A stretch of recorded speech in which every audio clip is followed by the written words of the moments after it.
right, welcome back to our 12-day countdown to Santa Clara. Dick Fain from 93.3 KJR-FM, along with Seahawks Ring of Honor member running back Curt Warner. And Curt, we're going to go back into the Wayback Machine, all right? We're going to go back to Pineville, West Virginia. We're going to go... Leave the West by God, Virginia in there. That's right. That's how I identify if people are from West Virginia. You go West by God, Virginia.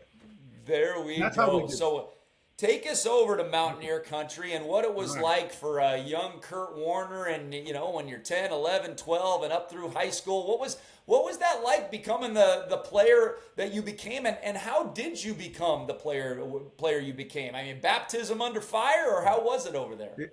You just said it right there. Baptism under fire.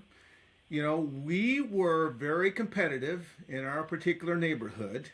I had a brother who was about a year or so older than myself, and we played pretty much every sport there is to play. It was only like 3 big sports. It was baseball, basketball, and football. And I must say this about him.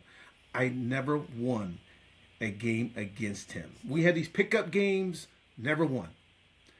And I was not a good loser at the time. We got into it. But I was persistent because every day we did the same thing. And he was a lefty. He was just smooth. And I was out there just trying to, you know, to keep things moving forward and kind of dealing with what he was sending in my direction when we were on the basketball court.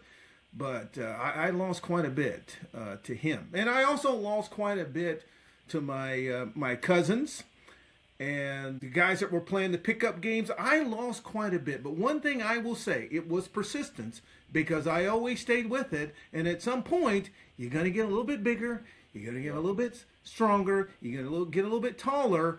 And then once I got to that point where we were sort of in that same arena, well, it was payback time. But I always was appreciative of how they dealt with us. There was no special anything. It's like, you got to go out here and win. If you don't win, a pickup game was just as important as a championship game. You were in a graduating class of less than 100 people, so this wasn't a huge high school in Pineville, West Virginia. So take us back to a Friday night. What was a Friday night in Pineville like? Would the town shut down? What was it all about for tailgating and the atmosphere at the stadium? Wow. Back in these small towns, unincorporated towns, which is where I grew up in Wyoming, West Virginia, but we use Pineville as the base. It was intense. The rivalries were intense. We had local teams that, you know, you stay in your neighborhood, you play against those guys over there at the high school, and it was personal. You know how it is when you play at that level. But on the field and off the field, it was very competitive, and it was a life learning kind of lesson. So my senior year and my junior year, I turned into a pretty good athlete, even for a small single A high school guy.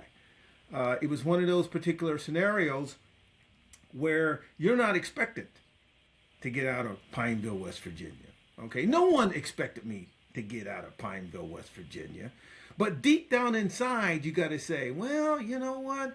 Maybe I got a shot here, because I know that I'm a pretty good football player. I know I was a pretty good athlete at the time, and I was able to take advantage of that situation and make it work. But it was a collective team type of effort.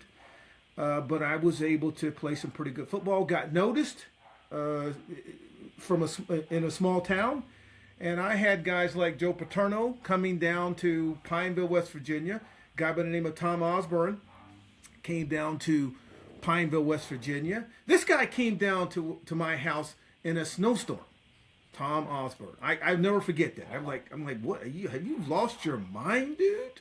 Coming down here. Legendary for those youngsters out there, legendary Nebraska coach Tom Osborne. Legendary Nebraska coach. For those kids that they're 30 years old right now and have no idea who Tom Osborne is. I'm dating myself, but he was one of the better coaches. Came down, but the word got around. I I was playing fairly well. Well, and I'm sure that baptism by fire that you got from your brother and your cousins and the neighborhood guys, I'm sure that helped you going into Penn State, because JoePA wasn't exactly a softie. That is for sure. I mean, I'm sure he rode you guys like crazy. So, I mean, you were used to it. I mean, if you lost a game when you were 14 years old and got beat up after the game, what JoePA had to deal, you didn't have to deal with much with JoePA. You'd already been beat up after games in high school. But okay, you know what? You just reminded me of something else. Okay, my old man was a Little League baseball coach, coached for years. He was very instrumental as well. I mean, my brother beat me up quite a bit, but my old man, he expected us to play well all the time. And and he had a certain look, he had a certain behavior when you weren't performing the way you should be performing. He was just so supportive for us, and he got a chance to see me play at the high school level.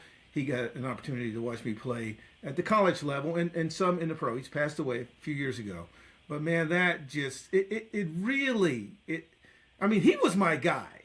And to be able to get to that point and have him to watch me, that meant the world to me with regards to, my number one fan. I mean, he was there from the beginning. I still have guys to this day, they still remember him and how he used to coach. So, yeah, it was just a collectiveness of a number of things that gets you to the point that you're at. And I'm very thankful for that. So, kids, listen, your parents appreciate what they do. Because when they're no longer around, you appreciate them more. That would be my message to them. So, I'm living through that right now. I mean, I'm coaching my kid in high school basketball. You got the dad in you, and you got the coach in you, right? And last night we had a big game, and he hit a big three to cut us to within one with like 50 seconds left to go. And the coach in me is yelling, "Get back, get back!" And the dad in me is going, "Yeah!" And it's just. You got two brains going on at the same time. But hey, before we let you go, Curt, you're awesome every single day. What would Curt Warner have done had he not played football? What would Curt Warner be doing? It was at that time, okay, and I seriously mean this. It was coal mines or bust. I mean, you got to get out. It's either college, coal mines, or bust. So it motivated me to want to be better from an athletic perspective, because I knew at some point at an early age that I may have a shot at this at some point. I don't know what's out there. I haven't seen it, have no idea, have no clue, but if I keep practicing, and I can become a better athlete, but a better person too at the same time. Yep.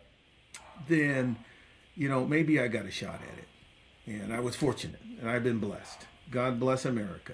So absolutely. Well, Curt, it's great to talk to you each day. We'll talk to you tomorrow, all right? You got it, my friend. Talk to you tomorrow. Sound good. That is Seahawk legend, Curt Warner. And every day during the countdown, the FinalScore.tv will give away a Curt Warner autographed player card. On the final day, the day of the big game, one lucky person will win a Curt Warner autographed football. For your chance to win, simply click on the 12's entry form located on the remote control on the FinalScore.tv. All brought to you by the FinalScore.tv, your home for complete high school basketball playoff coverage all the way to the state tournament. Visit the FinalScore.tv every day to find schedules and locations of all games throughout the state. Tech fans saying so long from 93.3 KJR FM. Curt Warner, former Seattle Seahawk legend. We'll talk to you tomorrow on the FinalScore.tv.